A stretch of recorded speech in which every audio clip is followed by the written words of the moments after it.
Alors, on a fait aujourd'hui la paracha. Comment il s'appelle la paracha? Parashat Vayishlach. Dans cette parashat Vayishlach, il y a une histoire.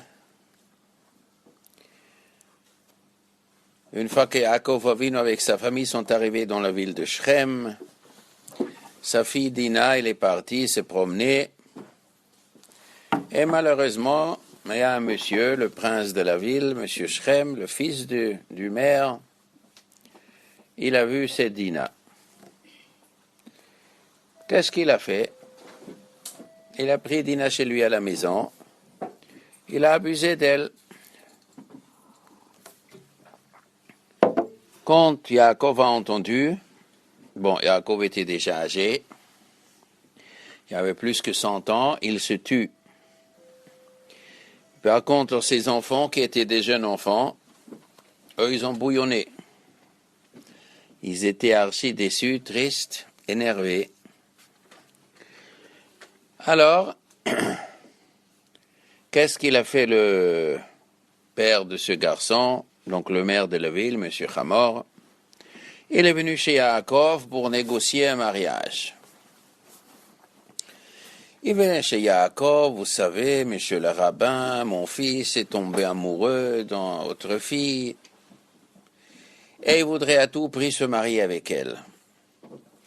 Est-ce qu'on peut arranger un mariage? Il propose tout, vous savez, on vous donne une carte de séjour, vous pouvez habiter dans votre pays. C'est très intéressant que les Goyim lui donnent une carte de séjour d'habiter en Eretz Israël, c'est gentil. Il nous permet d'habiter chez nous. Bon, on vous permet de s'installer chez nous, vous pouvez faire du business, mais je vous supplie, donnez votre fille pour mon fils Shechem. Yaakov n'a pas répondu, mais les enfants, ils ont pris la parole. Alors, ils ont fait une ruse. Comme on dit avec une rusée, avec un rusé, on travaille avec de la ruse. Ils ont dit, oui, on est d'accord de donner notre fille, notre sœur, mais il y a un problème. Vous êtes des gens qui ne sont pas circoncis. Et pour nous, ça, c'est impossible. Merci. Non, c'est bon. C'est impossible qu'elle se marie avec quelqu'un qui n'est pas circoncis. Ça, c'est impossible. Alors, vous voulez devenir une famille avec nous? Parce que le père, il a dit, toute la famille, toute la ville veut se marier avec votre famille. Les enfants, ils ont dit, vous savez, il y a une solution, que vous allez tous vous circoncire. Et après, il n'y a pas de problème. Après, on se marie avec vous, on sera un peuple, il n'y a pas de problème. Non, le jeune, il était feu et flamme. Il a tourné la tête à toute la ville. Ils ont fait une réunion dans la mairie. Tout le monde, il est venu. Ces gens-là, c'est une super affaire. C'est des bons businessmen. On va gagner beaucoup d'argent. Vraiment, on va se marier avec eux. Ça vaut la peine. Mais, nous, on se circoncis. Après, tout est réglé. Non, comme c'était le maire de la ville et le fils du maire, c'était des gens très influents, et il était feu et flamme. Tous les gens, ils étaient d'accord. D'accord, on va se circoncire. Ils ont pris un mohel, je ne sais pas quel chacham c'était ce mohel, et il les a fait la mila le même jour tous les adultes. Non, le troisième jour, ils sont malades, tout le monde s'est infecté, probablement il n'a pas mis ni de bétadine, ni un désinfectant. Ils sont tous malades. Alors là, il arrive une surprise. Deux des enfants, Shimon et Lévi, ils prennent leur épée, ils rentrent dans la ville et ils travaillent à la Daesh, comme on dit chez nous, dans le langage moderne. Ils ont fait comme des Daesh. Cette ville a été, finie avec l'épée. Shimon et Lévi, c'était des garçons de 13 ans. 13 ans et 12 ans. Après, ils sont partis dans la maison de M. Shrem et ils ont sorti Dina à la maison. Voilà comme ça la Torah nous raconte. Pour expliquer les raisons qu'ils ont amené à agir de telle sorte, qu'est-ce qu'ils sont tombés sur la tête, les deux frères? En tout cas, ça, il faut expliquer en longueur, en largeur, mais c'est pas ça le cours sur ce point. Ah, c'est une autre chose. En tout cas, ils ont pris Dina, ils sont revenus à la maison. Le père, il a entendu ce qu'ils ont fait, il était très énervé. Mais vous êtes des fous furieux. On ne fait pas une chose comme ça. Mais qu'est-ce que vont dire tous les habitants du pays? Ils vont dire qu'on est des fous. Ils vont tous se réunir, ils vont nous massacrer. On est une petite famille. Il y a plein de gens ici. On nous prend pour des fanatiques, on nous prend pour des Daesh. Et il va venir monsieur, je sais pas, vont venir le monde entier, l'ONU et tout, ils vont nous faire un veto et ils vont nous massacrer. Alors, Shimon et Lévi, ils ont répondu, on ne peut pas laisser notre sœur comme ça, la laisser traîner dans la boue, chacun il abuse d'elle, pas de question, c'est pas possible. Donc, on a donné une bonne leçon. Comme ça, tous les gens, ils vont apprendre, on respecte la famille de Yaakov, on n'abuse pas. Nous sommes des gens, ceux qui nous touchent, ils le payent 100 fois. Comme ça, on ne nous touche plus. Voilà le raisonnement de ces deux garçons de 13 ans, de 12 ans. Bon, pourquoi Yaakov, il a laissé cette histoire, vous allez tous vous circoncire? Qu'est-ce qu'il pensait, Yaakov? Ils vont faire quoi? Quand les enfants, ils ont dit, vous allez vous circoncire et après, on va se marier avec eux. Yaakov, il pensait quoi de cette histoire? Il ne savait pas que Shimon et Lévi vont prendre une épée et massacrer la ville. Il ne savait pas. Alors il s'imaginait quoi? Il s'imaginait qu'ils ont une ruse, évidemment. Que quoi? Qu'ils vont tous faire la Brit Mila, ils vont tous être malades. Une fois qu'ils sont malades, on rentrera dans la maison de Shrem, on prend Dina et on part. Au revoir. Tous les frères, ils croyaient que c'est ça qui va se passer. Yaakov aussi pensait ça qui va se passer. C'est arrivé une surprise que Shimon et Lévi, ils ont fait un coup d'État. Maintenant, Yaakov les a critiqués. Il les a gravement critiqués. Vous êtes cinglés, mais on ne fait pas des choses comme ça, c'est archi dangereux. Il faut réfléchir. Ce que Yaakov a dit, il ne fallait pas agir comme ça. Pourquoi il ne fallait pas agir comme ça? Est-ce que c'est parce que c'est dangereux? C'est ça la raison? C'est ça qu'il leur a dit. C'est dangereux parce que tous les goyim vont se réunir, ils risquent de nous massacrer. C'est le danger qui le gênait. Et s'il n'y avait pas de danger, est-ce que dans le fond il était d'accord? Il faut intervenir d'une façon qui ne laisse pas de doute. Ceux qui touchent une fille de la famille de Yaakov, il payera cher. Et que toute la ville payera cher. Qu'est-ce que la ville a fauté? Nous n'allons pas débattre ça. En tout cas, laissons la ville maintenant. En tout cas, ceux qui comptent Shrem, il a touché notre fille, eh bien, il le paye. Comme ça, dissuasion. Bon, très bien. Est-ce que Yaakov était d'accord dans le fond avec cette idée? Est-ce qu'il était d'accord avec ce fanatisme, entre guillemets, religieux ou moral? Comment ils appellent ça aujourd'hui les Français? Abuser des femmes, comment ils appellent ça aujourd'hui, moderne, dans le langage moderne? Harcèlement, voilà. Les premiers qui ont fait des lois contre le harcèlement. Ils appellent ça sexisme, harcèlement. Alors là, Shimon et Lévi, ils ont fait la totale. Très bien. Ça devrait plaire aux femmes. Shimon et Lévi, ce comportement. Comme ça, les filles juives sont protégées. Très bien. Est-ce que Yaakov est d'accord qu'on massacre toute la ville pour ça? Il faut avoir un tel. Seulement, c'est dangereux. Comme c'est dangereux, il ne faut pas le faire. Mais s'il n'y a pas de danger, il est d'accord. Ou est-ce que dans le fond, il n'est pas d'accord? Alors ici, dans Parshat Vayishlach, le seul argument que Yaakov a dit que je ne suis pas d'accord avec vous, c'est le fait que c'est dangereux. Est-ce que dans le cœur, il a encore un autre argument qu'il ne veut pas dire? Parce qu'il se trouve devant des enfants surexcités, donc il ne faut pas raconter tout. Il dit qu'une chose, mais en vérité, il avait dans le cœur, c'est trop excité. Ou non, dans le fond, je suis d'accord. Ça, on ne peut pas savoir. Quand on regarde un peu plus loin, on va sauter un petit peu 20, 30, 40 années plus tard. Il arrive le jour que Yaakov Avinu va mourir. Et avant qu'il meure, il amène tous les enfants, il vient et il demande une bénédiction chez le père. Quand ils arrivent les deux, Shimon et Lévi, alors là, Yaakov les gronde. Et il les gronde à ce qu'ils ont fait. Et il prend 2 points de leur vie et il les critique. Shimon et Lévi, Achim. Shimon et Lévi sont des frères. Achim, ça veut dire aussi Cham, ils sont chauds. Ce sont des frères chauds. Klei Hamas mecherotehem. Ils ont un outil volé. Ils ont une violence. Je ne suis pas d'accord avec cette violence. Besodam al tavo nafshi, bikalam al techat kevodi, ki ba'apam hargu ish, ou beretsonom yikroshor. Je ne fais pas partie de leurs conseils. Je ne connais pas leurs secrets. En tout cas, ba'apam, dans leur colère, hargu ish. Ils ont tué un homme. Ou beretsonom, dans leur volonté, yikroshor était de déraciner le taureau.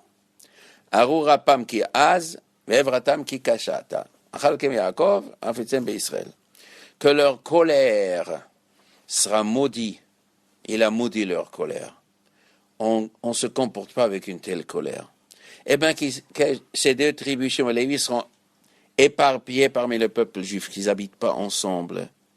S'ils habitent ensemble, des gens nerveux, des gens excités, des gens qui se mettent en colère, beaucoup de gens en colère ensemble, oh là là, c'est dangereux. Il faut les éparpiller. Comme ça, chacun il sera un peu neutralisé par les gens autour d'eux, qu'ils habitent parmi des gens qui ne sont pas si chauds, et comme ça c'est bien. Très bien. Cette critique, ici, Yaakov, il a dit à ses 2 enfants. Qu'est-ce qu'il a critiqué? Leur colère. Il parlait de 2 sujets. Que quoi? Qui ba'apam harguish. Dans leur colère, ils ont tué un homme. Quel homme ils ont tué? Shrem. Ils n'ont pas tué que Shrem, ils ont tué toute la ville. Il aurait mieux dire qui ba'apam harguir. Dans leur colère, ils ont tué une ville. Mais il n'a pas parlé d'une ville, il parlait d'un homme. Il parle de Shrem et le reste de la ville. Alors Rashi explique, pour eux, toute la ville, c'était un homme. C'était facile pour eux comme s'il s'agissait d'un homme. Où toute la ville est responsable de ce que cet homme fait. Ils lui ont donné, cet homme-là, c'est un dictateur. Tout le monde se soumis, tout le monde était d'accord avec lui. Il tuait un homme, toute la ville c'est un homme. Bon, c'est quand même un peu anonyme, un homme. Ils ont tué un homme. Ils ont tué Shrem, ils ont tué une ville. Non, il dit un homme. Comme pour sous-entendre, on peut mettre sous ce homme, on peut peut-être mettre encore d'autres personnes dedans. Comme s'ils avaient tué quelqu'un que je ne veux pas dire le nom maintenant. De qui il s'agit? On ne sait pas. Deuxième critique que Yaakov il a fait, Ubiratsonam Ikerushor. Ils avaient la volonté de déraciner le taureau. Mais qui c'est le taureau? Le taureau, ça c'est Yosef. Yosef est comparé au taureau. Dans la bracha que Yaakov il a donnée à Yosef, tu es comparé à un taureau. Beaucoup des enfants de Yaakov les a comparés à des animaux. Issachar c'est un âne, etc., etc. Des ânes dans la Kedusha. Bon. Alors,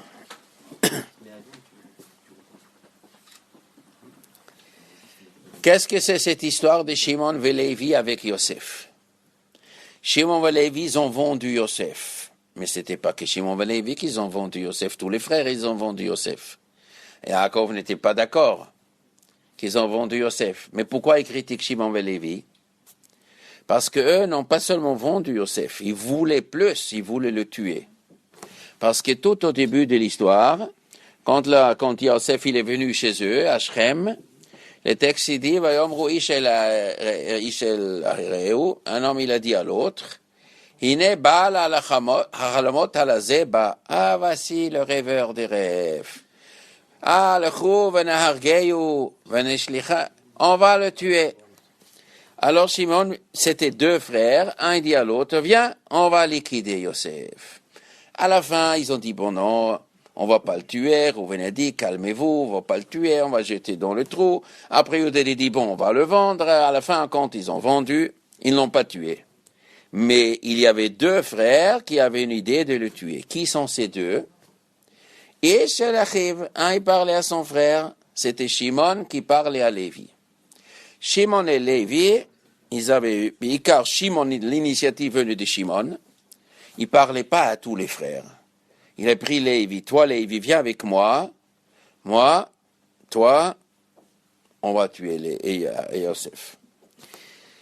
La question qui se pose, pourquoi c'est pile Shimon qui avait cette idée?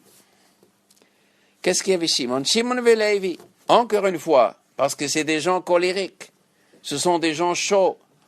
Ce sont des gens qui interviennent quand quelque chose que ton parent, quand pour eux quelque chose tourne par an, Shrem et la ville de Shrem tournent par an, on va les liquider.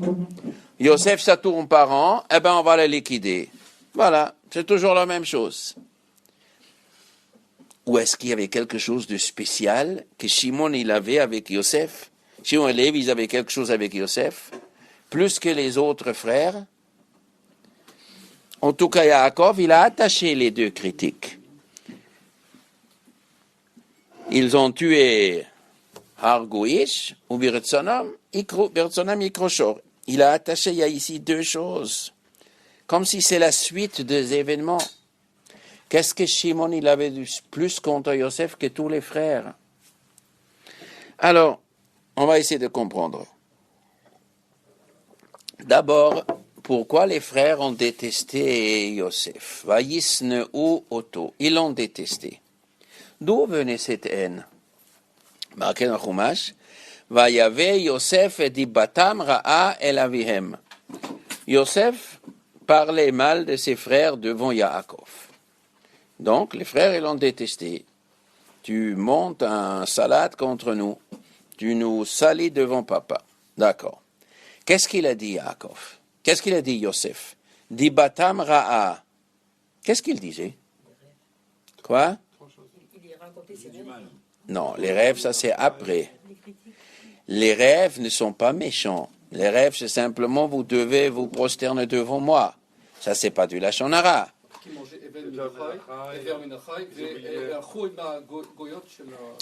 Trois choses. Le Midrash raconte, il y avait trois mâles qu'il parlait de ses frères. Une chose qu'il mangerait, soi-disant, il mange avant d'avoir fini de faire la shrita. Deuxième chose, il se moque des autres frères qui viennent des servants de Bila des Zilpa. Et la troisième chose, qu'ils ont mis leurs yeux sur les femmes du pays. Ils veulent se marier avec les femmes du pays. Voilà les trois choses. Et les frères, ils étaient archi énervés. C'est faux, c'est faux, c'est faux. Ils nous salent.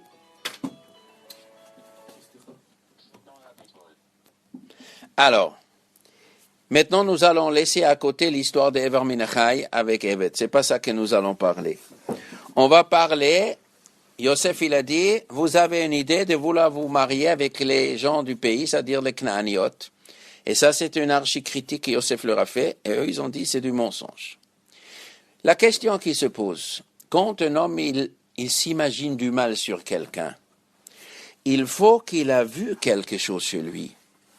Si je vois quelqu'un mettre la main dans la poche de l'autre, je me suis dit, peut-être il veut voler. Et si après j'entends qu'il y avait un vol, et moi j'ai vu quelqu'un mettre la main, je me dis, peut-être c'est lui. Ou je vois quelqu'un tourner chez les manteaux qui sont accrochés, à la fin quelqu'un dit, oh, m'a volé mon porte-monnaie. Je me dis, ah, j'ai vu quelqu'un. Moi je dis que c'est lui. Peut-être c'est lui, peut-être c'est pas lui. Moi j'ai dit, c'est lui, j'ai vu quelque chose. Mais si j'ai rien vu, si on voit rien, on ne dit pas. Yosef les accuse, vous avez des idées de se marier avec les filles du pays. Qu'est-ce qu'il a vu chez les frères pour faire une telle accusation? Il faut qu'il a vu quelque chose. Alors, qu'est-ce qu'il a vu? Alors, on regarde un petit peu dans Parshat Vayigash. Parshat Vayigash, il est marqué que Yaakov, il a pris toute sa famille, ils ont quitté Eretz Israël, ils sont arrivés en Égypte. Shivim nefesh yardu avot, 70 âmes. Qui sont les 70? Yaakov et ses enfants, et les petits-enfants, Rouven et ses enfants, et Shimon et ses enfants, et Lévi et ses enfants, et Yehuda, etc., etc. Parmi tous ces enfants, on ne parle jamais qui est leur mère. Les enfants de Rouven, les enfants de Shimon, de Lévi, etc. Qui est la maman? La maman. Sauf un enfant de Shimon. Shimon, il a plusieurs enfants, et après il arrive un, Shaoul ben Haknaanit. Shaoul, le fils de la Knaanite. Knaanite, Knaan, c'est le pays de Knaan. Shaoul, le fils de Knaan, c'est le fils de Shimon. Ah, ici la Torah semble dénoncer que Shimon, il a pris une femme Knaanite. Ah, Shimon a pris une fille Knaanite. Donc quand Yosef, il a dit, parmi les enfants là, il y en a un qui prend des Knaanites, là, la flèche est dirigée vers qui? Vers Shimon. Nous, alors c'est vrai ou c'est faux? C'était vrai. Ah, pourquoi Shimon, il s'énerve? Quand on dit la vérité, il ne faut pas s'énerver, c'est la vérité. Il considérait, non, tu n'as pas le droit de parler mal de moi. Pourquoi? Mais, qui était cette Knaanite? D'abord, c'est Shimon, mais ce n'est pas les autres frères. Bon, on peut dire parce que les autres frères n'ont rien dit. Peut-être les autres frères, ils ont laissé faire. Et ce qui va que l'autre, il fait quelque chose tordu, il laisse faire, il est quelque part complice. Donc Yosef, il a jugé, ils sont tous complices. Ils ont tous les mêmes idées que Shimon. Mais est-ce que c'est vrai que Shimon, il a pris une fille Knaanite? Abraham Avinu, il a pris Eliezer, il a dit, toi Eliezer, vas-y, cherche-moi une femme pour mon fils Yitzhak. Eliezer, il dit, qu'est-ce que je fais si la femme ne veut pas venir ici? Alors je vais prendre une Knaanite. Abraham, il dit, ouh là là, surtout pas, tu prendras pas Knaanite. Surtout pas. Tu me jures, tu ne vas pas faire une chose comme ça. Qu'est-ce qu'Abraham a vu là contre les Knaanim? Ah non, il ne supportait pas. Les Knaanim, ce n'est pas pour nous. Qu'est-ce que les Knaanim ne sont pas pour nous? La Gemara on dit dans Sanhedrin, pourquoi les Knaanim n'étaient pas pour Abraham? Parce que Knaan, il a fait un testament. Knaan, c'est le fils de Ham. Ham, le fils de Noach. Et Knaan, il a fait un testament. Quel testament il a fait? Chamisha dvarim tziva Canaan lifne moto. 5 choses il a ordonné.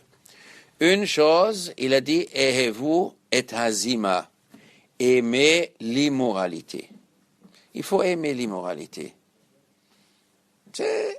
Il faut être cool. Immoralité, c'est quelque chose d'agréable. C'est quelque chose de bien. Il ne faut pas s'énerver.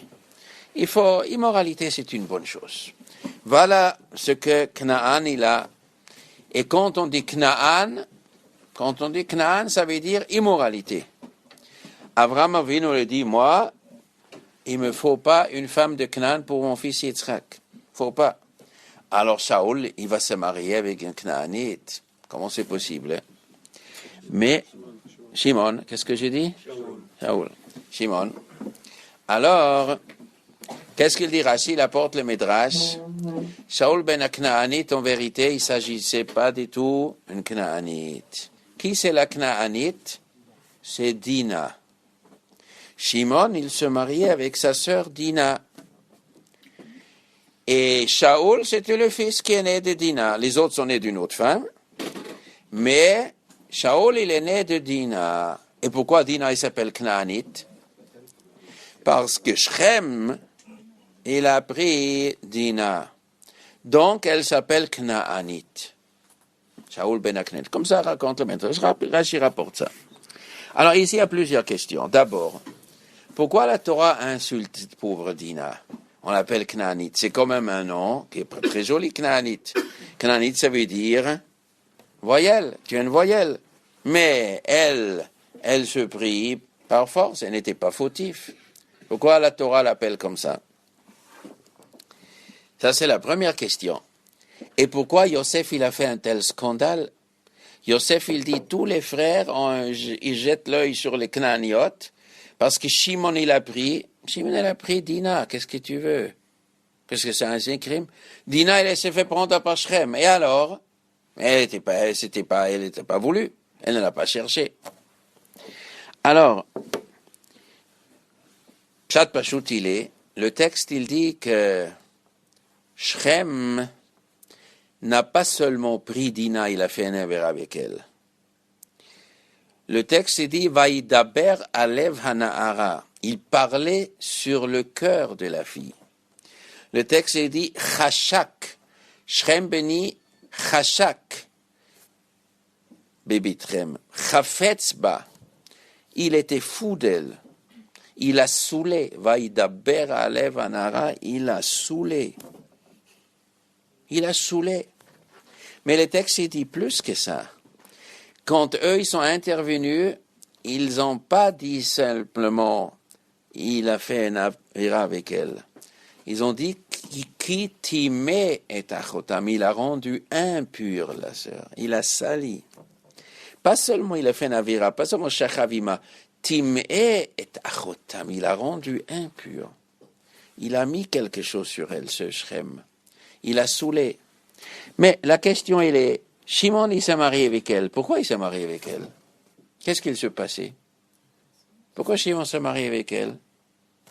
Alors, Rashi rapporte après, le texte, il dit qu'on a fait ce matin, après qu'ils ont tué la ville de Shrem, Vayikru et Dina, Achotam, ils ont pris Dina, leur sœur, mi Bet Shechem, de la maison de Shrem, Vayelecho, ils sont partis. Après qu'ils ont tué, ils ont pris Dina, ils sont partis.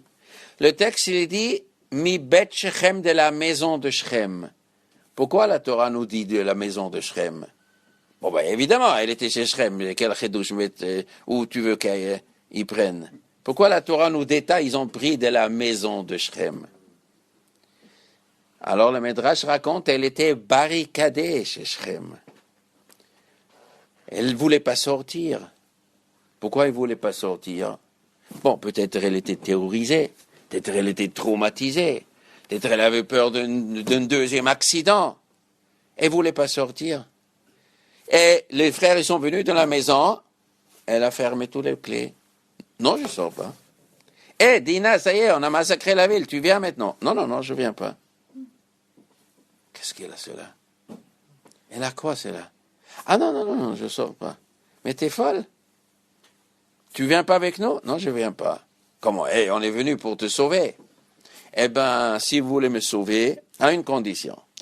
Qu'un se marie avec moi. Il me faut quelqu'un qui me promet le mariage. Sinon, je ne viens pas. Je reste ici.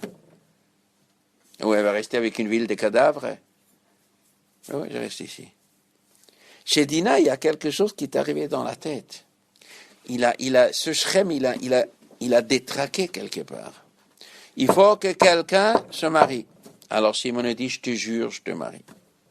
Ah, bon, d'accord. Elle a ouvert la porte, Shimon a pris. Shimon s'est marié avec elle parce qu'il a juré. Quand Yosef, il a dit, les frères regardent sur le Knaniot, Shimon a regardé sur un Knanite, il a pris Dina. Il a critiqué Shimon. Mais Shimon, parce que, qu'est-ce que tu me critiques? Toi, tu me critiques, mais j'étais obligé de se marier avec elle. Shimon, il dit, je ne l'ai pas fait parce que je n'ai pas cherché une fille qui n'est pas propre. J'ai voulu sauver notre sœur. Elle ne voulait pas autrement. Alors, j'étais obligé de me marier avec elle. Qu'est-ce que tu me critiques? Mais la Tana de Shimon est la plus forte. En vérité, Yosef, il est né à quel moment? Après qu'Dina, elle est née. Dans Parshat Vayetze, il est marqué Va'achar dabat, Léa, après les autres. Elle a eu une fille, Dina. Après elle a eu 8 garçons. Elle a eu 6 garçons.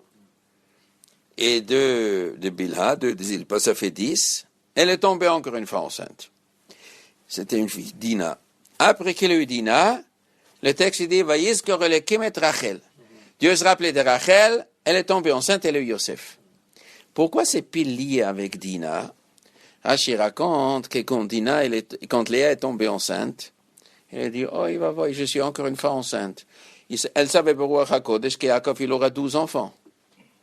Maintenant, Léa, il dit, moi, j'ai déjà 6. Bon, Hachem, j'ai déjà 50%. Bilha, elle a 2, ça fait 8. Zilpa, elle a 2, ça fait 10.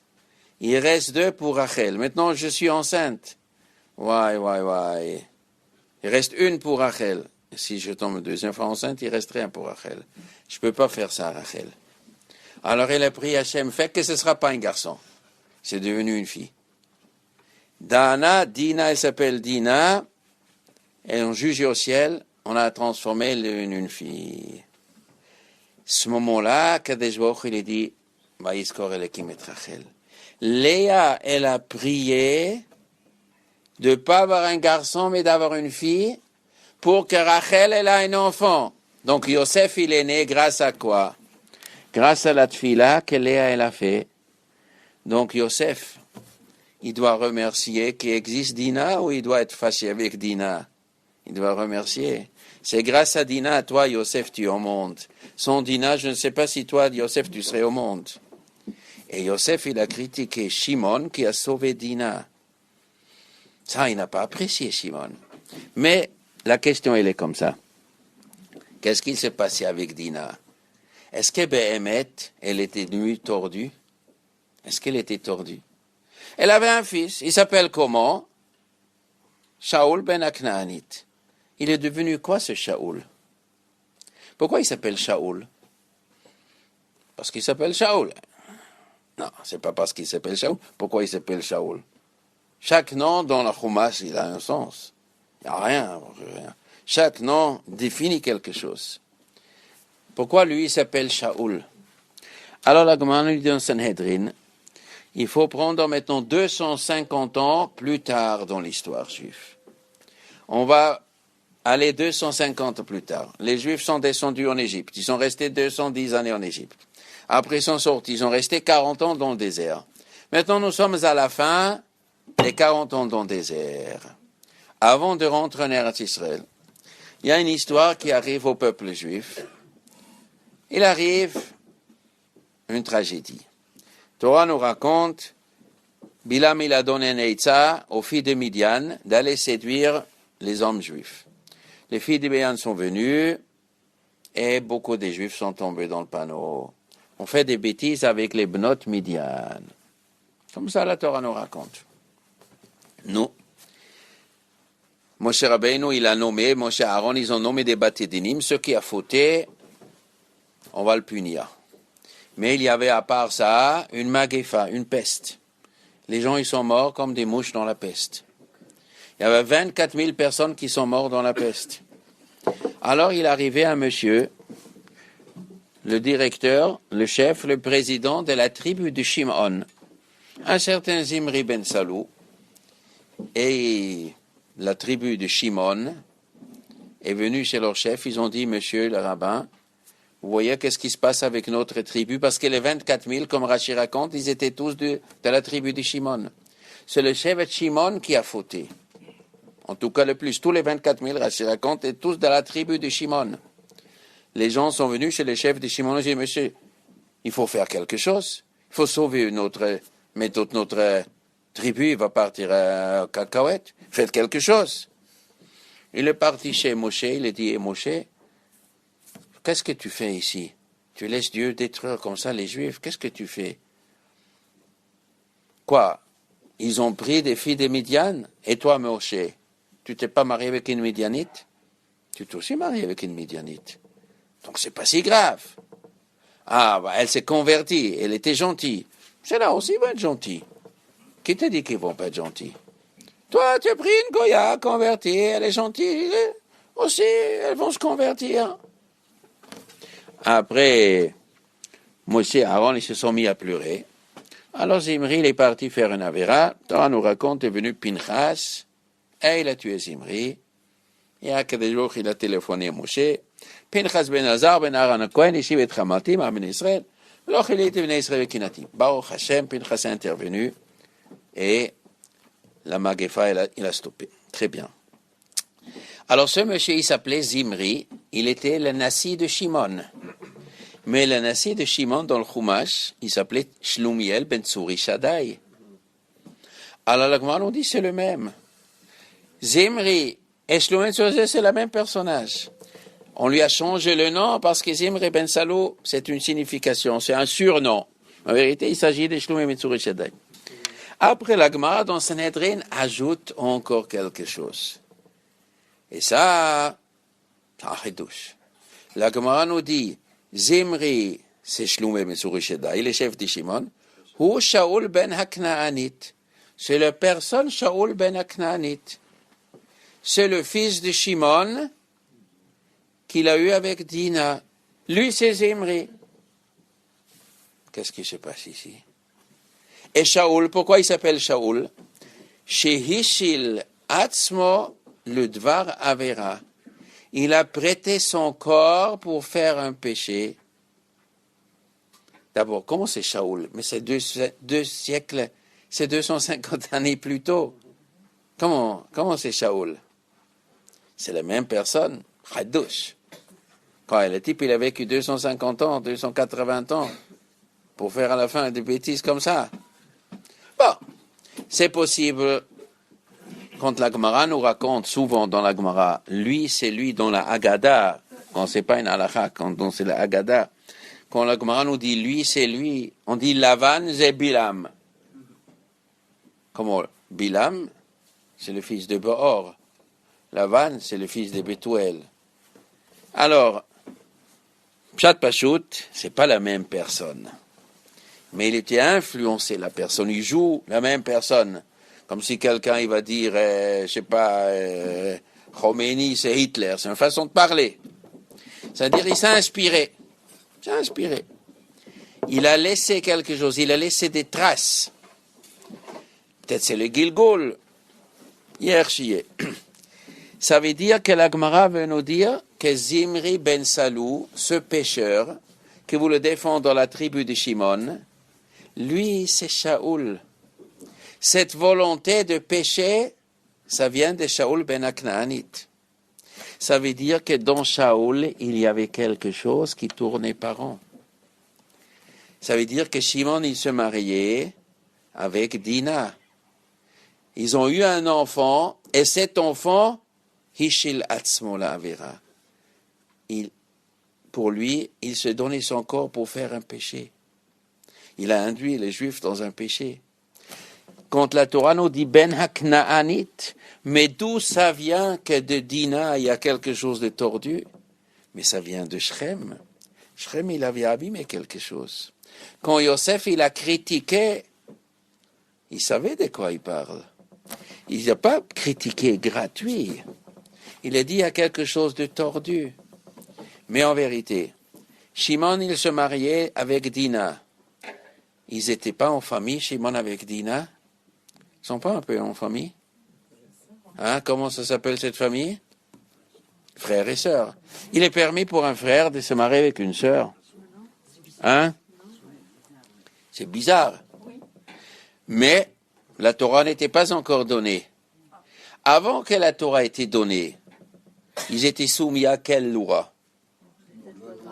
Loi Noach.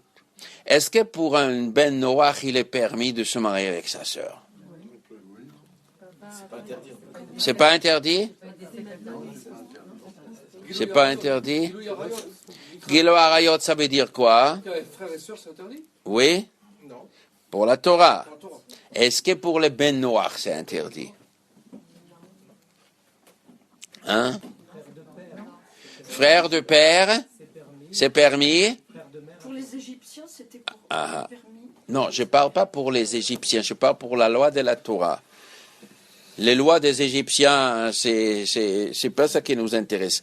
Les enfants de Yaakov sont soumis aux lois que Dieu il a données aux Bnei Noach. Ils sont soumis à respecter ce que Dieu il a dit à Adam Arishon. Dieu il a dit à Adam Arishon, on n'a pas le droit de voler. Dieu il a dit à Adam Arishon, on n'a pas le droit de faire l'adultère. Dieu il a dit à Noach, on n'a pas le droit de faire blasphème. Est-ce que Dieu il a dit à Adam, à Noach, qu'on a un frère n'a pas le droit de se marier avec sa sœur? Alors monsieur il a cité qu'on a le droit avec une demi-sœur côté père, c'est permis pour un baignoire. Un demi-sœur côté mère, ce sera interdit. Ce que vous dites est l'avis de Rabbi Eliezer. Et n'est pas l'avis de Rabbi Akiva. Rabbi Akiva dit, même côté père et mère, c'est permis. Rabbi Akiva dit, les deux, c'est permis. Et Rabbi Eliezer dit, si c'est côté mère, c'est interdit. C'est deux avis. Bon. Ce chacham de la Gemara qui dit que Shimon se mariait avec Dina, lui, il pense comme qui? Comme Rabbi Eliezer ou comme Rabbi Shimon? Ou comme Rabbi Akiva? Il pense que Rabbi Akiva. Lui, il pense que c'est permis. Hein? Ils étaient frères et sœurs de mère. Ils étaient frères et sœurs de mère. Et de père aussi. Hein. Quoi? Et de père aussi. Et de père aussi. Donc, d'après Rabbi Eliezer, c'est interdit. D'après Rabbi Akiva, c'est permis. Donc, si Shimon, il pense comme Rabbi Akiva, il a fait quelque chose de permis. Mais Yosef, il a critiqué. Il ne fallait pas faire ça. Peut-être lui, il pense comme Rabbi Eliezer. Ou peut-être il pense aussi que c'est permis. Mais c'est quand même pas joli. C'est quand même pas joli. Ça veut dire quoi, c'est pas joli? C'est marqué dans la Gemara qu'il y a des choses qui sont permises pour les goïms, mais en vérité, c'est pas joli. Il faut s'éloigner, même que c'est pas interdit. Un goï qui dit à une femme, Goya, on va se marier. Ils font des tnaïm, comme on dit, khatan kala. Mais ils ne se sont pas encore mariés, ils n'ont pas encore touché. Maintenant, elle va trahir et va aller avec un autre. Est-ce qu'elle est condamnée à mort? Non, parce qu'elle n'était pas encore mariée. Mais ce qu'il a fait, c'est un voyou. Et elle, c'est une voyelle. Ça se fait pas. Ils ne sont pas condamnés à mort, mais ça se fait pas. Nahara Mourassa, c'est marqué Esav, il a pris une fille fiancée de quelqu'un d'autre. Et c'est un voyou Esav. Tosot il demande. Mais la Torah a interdit l'adultère pour un goy qu'une fois que la femme elle est mariée, une fois qu'ils ont consommé le mariage. Sinon, pas encore consommé le mariage, la Torah, pour un juif, même si on n'a pas consommé le mariage, du moment qu'on a donné la bague, Ardiat Mekudeh Shetli, c'est Eshetish. Mais pour la goyim, la Torah n'a pas. Donc, elle n'est pas condamnée, mais c'est moche. Prendre un frère et prendre une sœur, c'est quand même moche. Caïn, il l'a fait. Parce qu'il n'y avait pas d'autre solution quand il s'est marié avec sa sœur. Il n'y avait pas d'autre solution. Mais normalement, il ne faut pas le faire, même que ce n'est pas interdit d'après Akiva. Yosef, il a critiqué ce mariage. Et il a dit, ce Shrem, il a saoulé Dina, il ne faut pas le faire. Mais Shimon, il a dit, j'étais obligé de faire, il fallait la sortir. Elle ne voulait pas sortir. Peut-être Yosef n'a pas cru l'histoire. Peut-être Yosef, il a dit à Shimon, tu es un menteur. Tu n'as jamais promis, tu as voulu Dina parce que tu aimes une fille un peu légère. C'est ça que tu as voulu. Et Shimon n'a pas apprécié ça. Quand on dit que Shimon, il détestait Yosef plus que tous les autres frères. Vayomer, Ishel Achiv, un homme, il a dit à son frère, viens, on va tuer Yosef. Qui a parlé Shimon? À Lévi. C'est-à-dire que Shimon était le plus chaud contre ce Yosef. Il parle mal de nous. Pourquoi Shimon? Parce que l'agression, prendre Canaanite, c'était contre Shimon d'abord. Et Shimon a dit à Lévi, toi Lévi, tu sais la vérité que j'ai juré pour Dina, on ne pouvait pas la sauver autrement. Toi, tu sais la vérité. Bon, les autres, on ne sait pas qu'est-ce qui s'est passé entre moi et Dina. Mais toi, tu savais que j'avais promis à Dina, elle ne voulait pas sortir, je ne pouvais pas faire autrement. Une fois promis, je suis obligé d'accomplir. Donc, qu'est-ce qu'il raconte cette histoire-là, ce Yosef?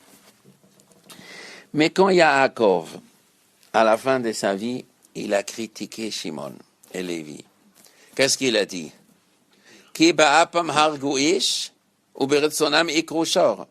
Dans leur colère, ils ont tué Ish, un homme.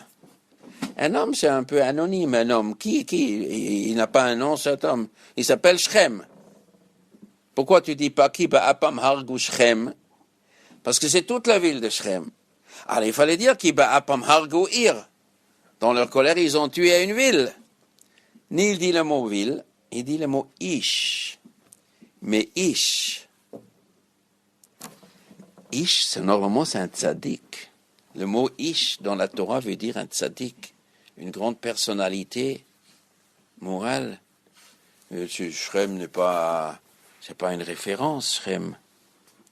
Mais en vérité, il y a un homme qui s'appelle Ish dans la Torah, qui s'appelle Zimri ben Salou. Il est venu Ish, Israël devant Moshe. La Torah appelle Zimri Ish. Et Shlomo ben Tsereshadai aussi s'appelle Ish. Kulam anashim raché ben Israël heima. Ki ba'apam hargu Ish. En vérité, il s'agissait ici, le problème, il y a ici une liaison avec ce qui s'est passé avec Shaoul ben Aknaanite et ce qui après. Qu'est-ce que la Gemara dit? Il s'appelle Shaoul. Pourquoi il s'appelle Shaoul? Shehishil atzmo ledvar avera. Qu'est-ce que c'est Hishil? Il se prêtait pour un avera. C'est quand même un peu une expression bizarre. C'est-à-dire quoi? Il se prêtait. Mashil, il y a dans la Torah Shoel et Mashil, je te prête quelque chose. Prêter veut dire comme ça. Un homme vient chez l'autre et dit, tu peux me prêter la tondeuse, tu peux me prêter une hache? Bachavot, je te prête. Prêter, c'est un acte de chesed. C'est toujours un acte de chesed, machil. Hishil atzmo ledvar avera, sous-entendu, il croyait faire un chesed. Zimri ben Salou, il a fait un avera, il croyait faire une bonne action. Il y a des gens qui croient que l'immoralité, c'est une bonne action. Il a dit, il faut que je sauve la tribu de Shimon. La tribu de Shimon sont venus chez Zimri, ils ont dit, il faut intervenir. Il faut expliquer à Moshe que c'est pas si grave ce que le peuple fait. Il faut pas que toute la tribu va mourir maintenant. Il faut être Melamed Zchut. Mais quelle idée il avait de Melamed Zchut maintenant des pécheurs. Mais qu'est-ce que Zimri est tombé sur la tête de Melamed Zchut sur des pécheurs? Oui, il faut Melamed Zchut. Pourquoi? D'où tu prends cette idée? Mais cette idée était chez Shimon. Pourquoi? Parce que Yaakov a maudit leur colère. Je reviens au début. Quand Yaakov a venu, il a critiqué Shimon ben Lévi. Mais qu'est-ce que vous faites une bêtise de tuer toute cette ville? Quelle était la critique de Yaakov? Est-ce que la critique était seulement parce que c'est dangereux? Tous les gars, ils vont se unir, ils vont me massacrer. La seule ta'ana, c'était, ils vont me massacrer. Et imaginons qu'il n'y a pas de danger. Eh bien, allez-y, tuez la ville de Shrem. Ou non, il fallait pas être tellement fanatique. Shimon, il était maudit, pas lui, sa colère. Aror apam ki az, ve'evratam ki kashata. Yaakov avait des paroles très dures. Shimon et Lévi sont devant le père, et Yaakov leur crie dessus, avant de mourir, maudit leur colère. Shimon il dit, oh là là, papa il est archi contre nous, on a fait une gaffe monumentale. Oh là là, on a fait quelque chose de tragique. Et pourtant nous, on a voulu sauver notre sœur. Un type immoral, il a fait une immoralité notre sœur, on a voulu la sauver. Et papa il crie, feu, flamme. Ah, j'ai compris. Il faut mettre de l'eau dans son vin. Bon, ça peut arriver à l'immoralité, ça va. Il faut pas être trop fanatique. Bon, alors ça va, alors Shechem, il a fait une bêtise, un jeune homme, il se laissait aller. On tue pas toute une ville pour ça. Ah bon? Et je imagine que Shimon et Lévi, ils avaient archi honte devant tous les frères. Yaakov a parlé devant tous les frères, que tout le monde l'entend, et que ça sera écrit dans la Torah. Sachez, Shimon et Lévi, je suis pas d'accord. Donc Shimon, il a déduit, il faut pas être fanatique. Le péché, l'immoralité, c'est les humains sont faibles, il faut comprendre. Très bien, j'ai compris. Et pourquoi papa nous crie dessus? Qu'on doit arranger ça, c'est une leçon. Que si jamais j'arriverai à une situation de quoi où il y a une immoralité, il faut être compréhensif. Ah, Shimon, il a compris. Et quand la tribu de Shimon a fauté, il vient chez Zimri. Zimri dit à Moshe, ça va, qu'est-ce que vous faites une telle histoire de ça? Comment cette idée vient chez Zimri? Mais Zimri, c'est Shaoul ben Aknanit. Mais c'est ça, c'était l'histoire. Yaakov, lui, il a compris comme ça la critique de Yaakov. Pinchas est allé tuer Zimri. D'où il sort ce Pinchas? Il sort d'où? Pinchas ben Elazar, ben Aaron Akon. Lui, c'est la tribu de Lévi. Mais Lévi est aussi avec Shimon et Lévi, Achim. Et le père, il a crié sur Shimon et sur Lévi. Mais Lévi n'était pas infecté par ce virus de la tolérance. Shimon, il a compris la critique de papa. Il faut être tolérant avec les pécheurs. Lévi, il n'y avait pas de tolérance. Lévi, dans le désert, ils ont tué les gens qui ont fait les Hegel. Et Lévi, pour Lévi, il n'y avait pas de tolérance. Alors comment Lévi a compris ce que papa dit? Papa était contre la colère parce que on a agi, on a mis le peuple juif en danger, et ça, il fallait pas faire. Ça, c'est notre colère que papa criait. Mais quand il n'y a pas de danger pour toute la maison, il faut être fanatique. Et pourquoi Lévi l'a compris comme ça? Et Shimon l'a compris, il faut être tolérant. Il y avait entre Shimon et Lévi, ils n'ont pas compris de la même façon. Parce que Shimon, il a pris Dina. Shimon, il a pris Dina. Et chez Dina, Timou, il a saoulé, il a mis quelque chose dans Dina. Mais la chose est un peu plus profonde que ça. Il y a encore un autre point ici. Et le Midrash, il dit que la ville de Shrem entière a aidé Shrem à violer Dina. La ville de Shrem, quoi? Toute la ville est coupable. Oui, Ils oui, ont aidé à capturer Dina. Oui, oui. Il n'y a pas un qui s'est opposé à ça. oui. Mais l'Inyan, il est comme ça.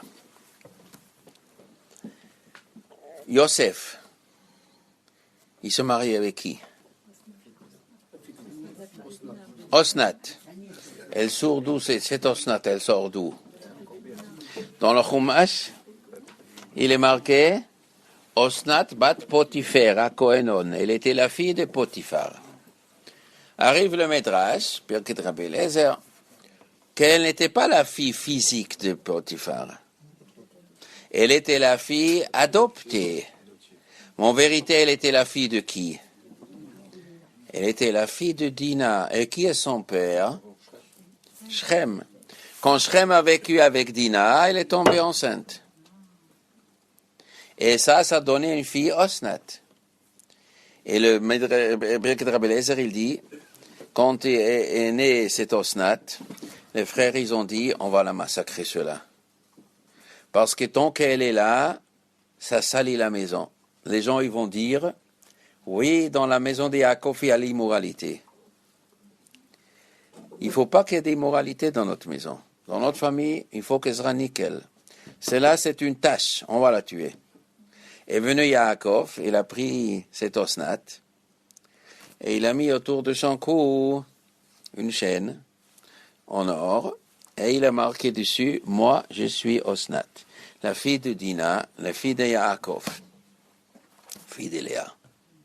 Il a mis ça autour, et il a dit, pars de la maison, et Dieu te protège. Dieu va te protéger. Si tu te comportes bien, Dieu te protège. Si tu ne te comportes pas bien, eh bien mieux que tu vas. Marqué le Malach Michael, il est venu, il a pris Osnat, il l'a amené en Égypte, il l'a amené chez Potiphar.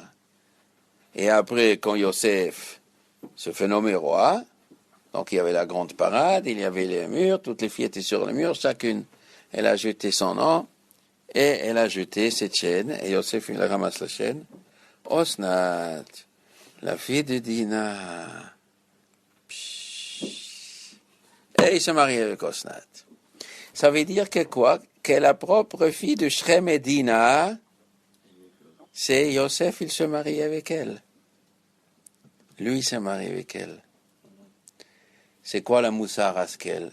Il critique Shimon d'avoir pris Dina, et à la fin, c'est lui qui se marie pas qu'avec Dina. Il se marie avec cela qui vient de Shrem. Parce que le Moussar Askel, il est que quand un homme il soupçonne injustement quelqu'un d'autre, eh bien, c'est lui-même, il prendra une leçon avec sa propre histoire. Celui qui accuse l'autre un voleur, un jour, il va être dans cette situation de l'autre. Quelqu'un qui accuse quelqu'un, pourquoi tu agis comme ça? On n'a pas le droit d'agir comme ça.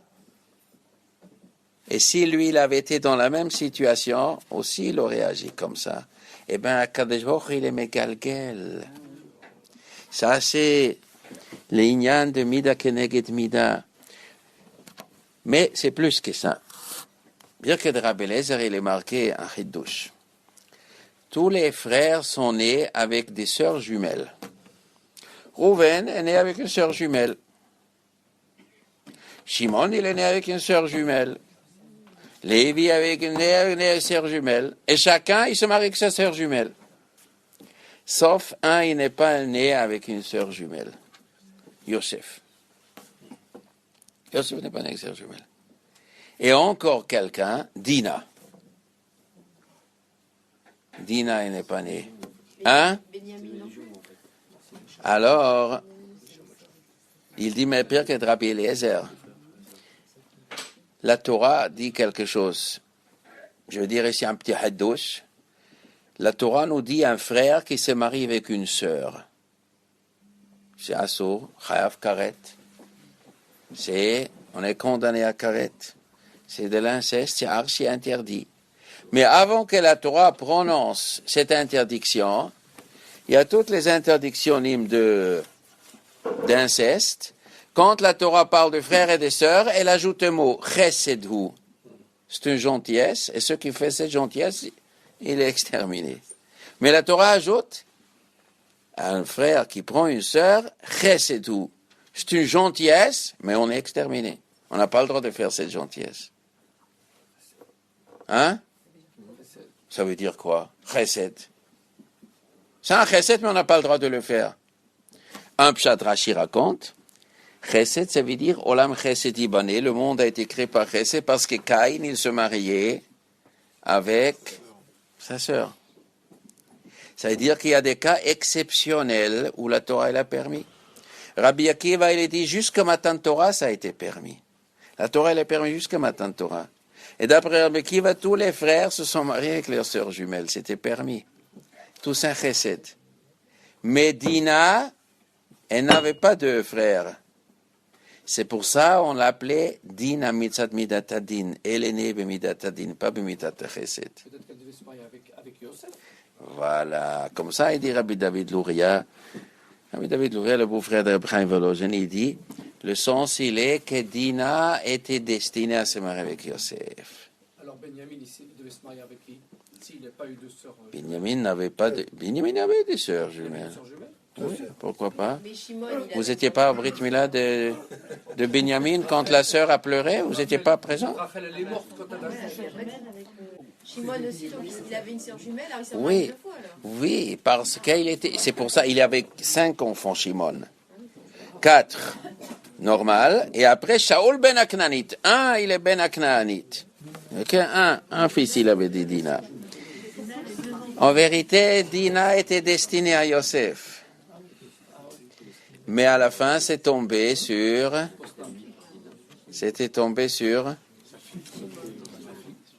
la fille.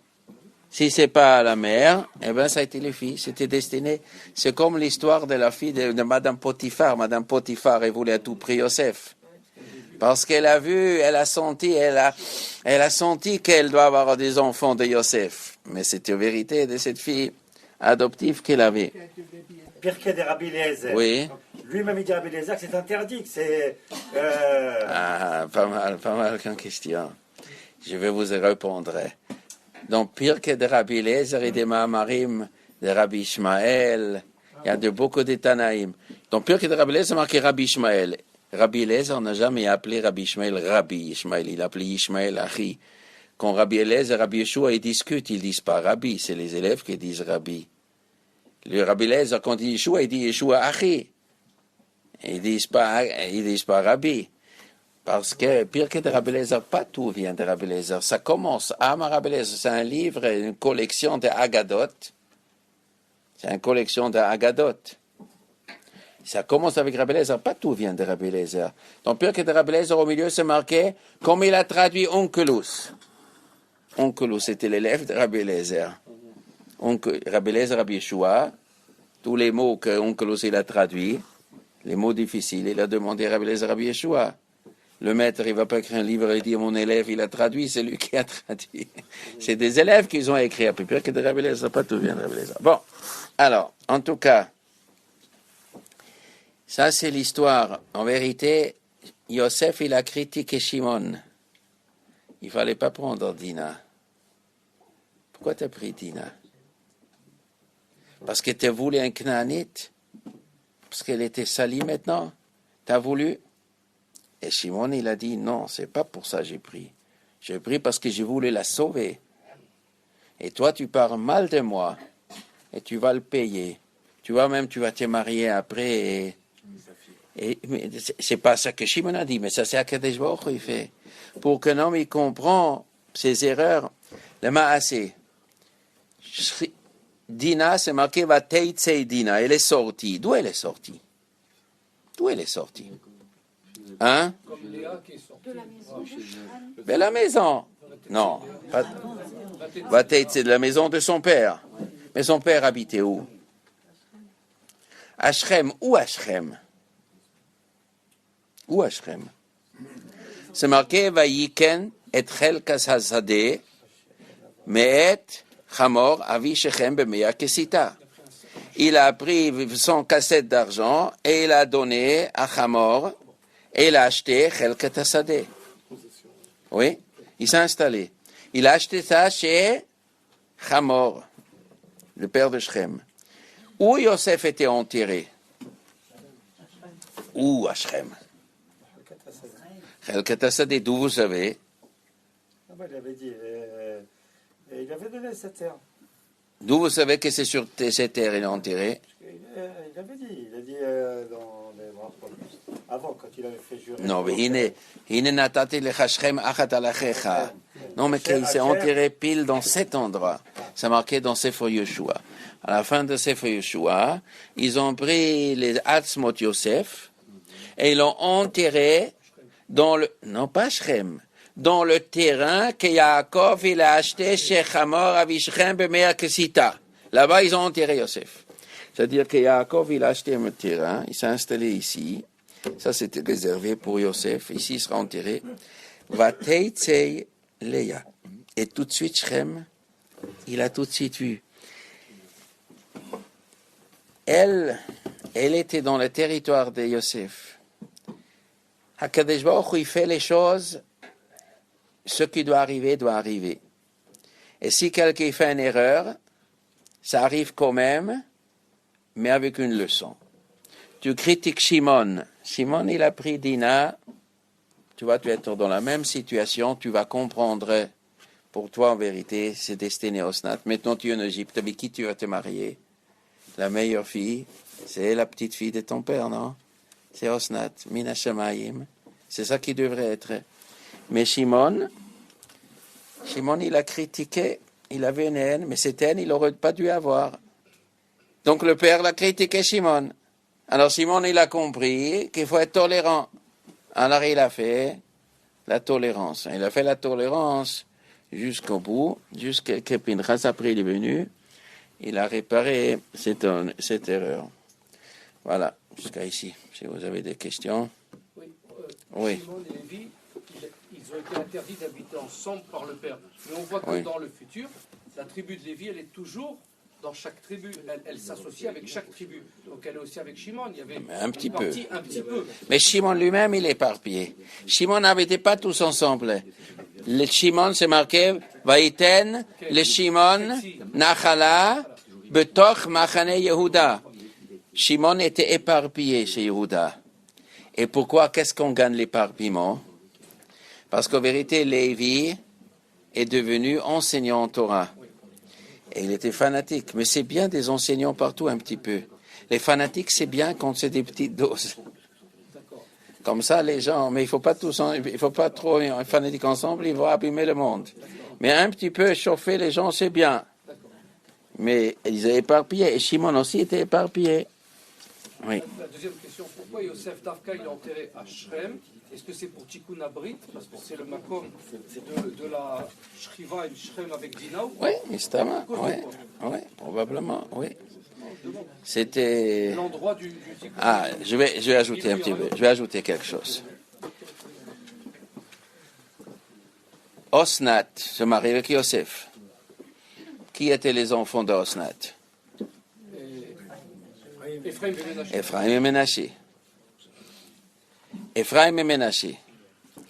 Quand on regarde un petit peu plus loin, est-ce que ça donnait des rois d'Ephraim et Ménaché?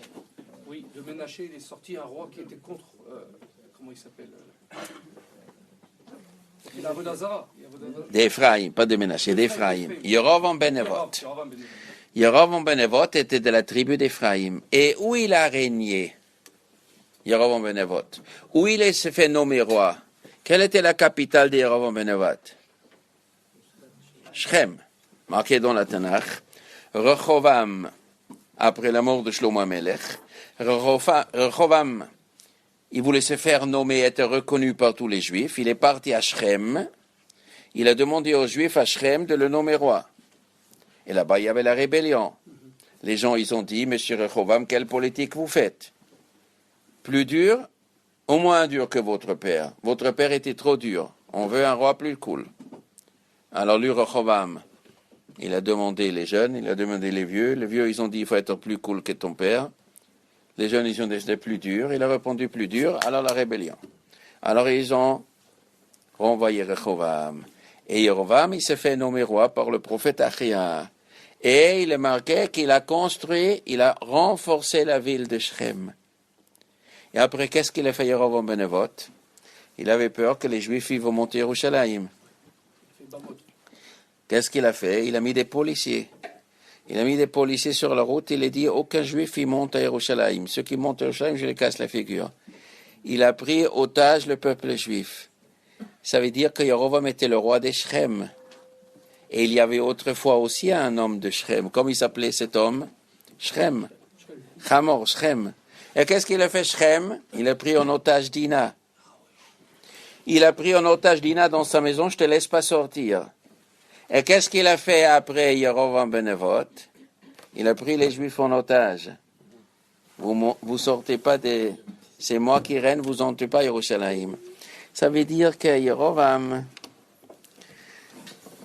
Yerovam, c'est un descendant de M. Shrem. Étant donné que Shrem, il a pris Dina, et de ça, il est sorti Osnat, donné Ephraïm, Yerovam, il est. Donc, ça veut dire que Yerovam, il a hérité quelque chose de M. Shrem, que je suis le roi de Shrem, et je prends sous mon emprise la personne que je veux. Ah, Yerovam ben Nevat, il a hérité. C'est génétique de Shrem. Shrem, c'est un dictateur. Je prends Dina et je la laisse pas sortir de ma maison. Et bien comme ça, Yerovam ben Nevat, il a fait la même chose. C'est quoi cette histoire que Shimon, elle s'enferme Dina à la maison? Eh bien, casse la porte et prend. Il est capable de casser la ville. Il peut pas prendre Dina. Comment il peut pas prendre Dina?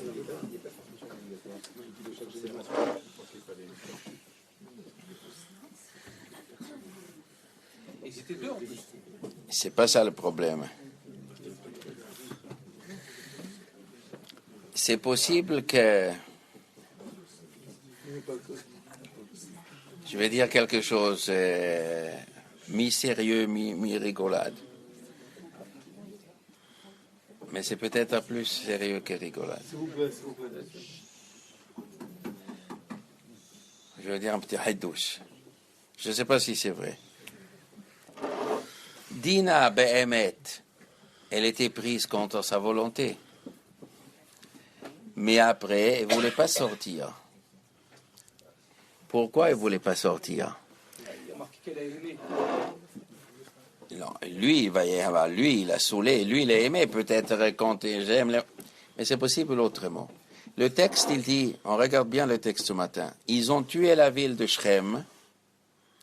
Ils ont tué Monsieur Shrem et son père, et ils ont pris Dina de la maison de Shrem, ils sont partis. Ça veut dire ils ont pris Dina après d'avoir tué. Et mi Bet Shrem, quand le texte est dit, ils ont pris Dina de la maison de Shrem. Sur ça, Chachamim disent, elle ne voulait pas sortir de la maison, elle s'est barricadée. C'est possible que cette barricade est venu après qu'ils ont tué la ville de Shrem et Shrem. Je vais dire un petit mot. Qu'est-ce qu'il se passe quand un enfant il fait une bêtise? Et le père, il attrape, ou la mère, ou le prof, il attrape. De quelle façon on va détacher l'enfant de cette bêtise? Un enfant, il a volé. Si le père,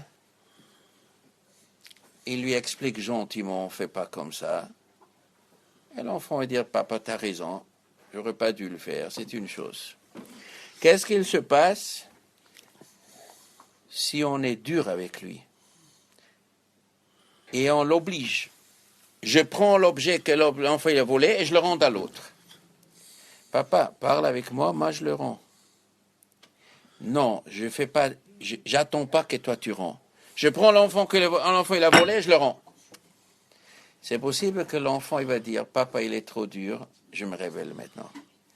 C'est possible que Dina a décidé de ne pas quitter la maison après que les frères ils ont tué Shrem. Pourquoi tu m'as tué Shrem? Elle était déjà attachée à Shrem. Mais si les frères ils étaient gentils, Shimon Velevi vient et dit Dina, tu ne vas pas prendre ce goy. Viens à la maison, sois gentil. C'est possible qu'elle sera venue à la maison. Mais eux, ils n'ont pas fait. Eux, ils ont massacré. Et tu m'as... Mais j'aime ce jeune homme. Qu'est-ce que tu es violent, toi? Moi, je ne sors pas. Maintenant, ça a rentré dans Dina dans la tête. Maintenant, non, moi, je sors. Maintenant, je fais la tête. Tu n'as pas à m'être violent avec moi. Et ça c'est rentré chez Dina. Tim, où est Dina? Là, ils ont fait une faute. Ils étaient trop violents. Alors, Dina est entêtée. Et ça a sorti chez Ben Aknani. Je ne sais pas si c'est vrai ou si c'est faux. Bon.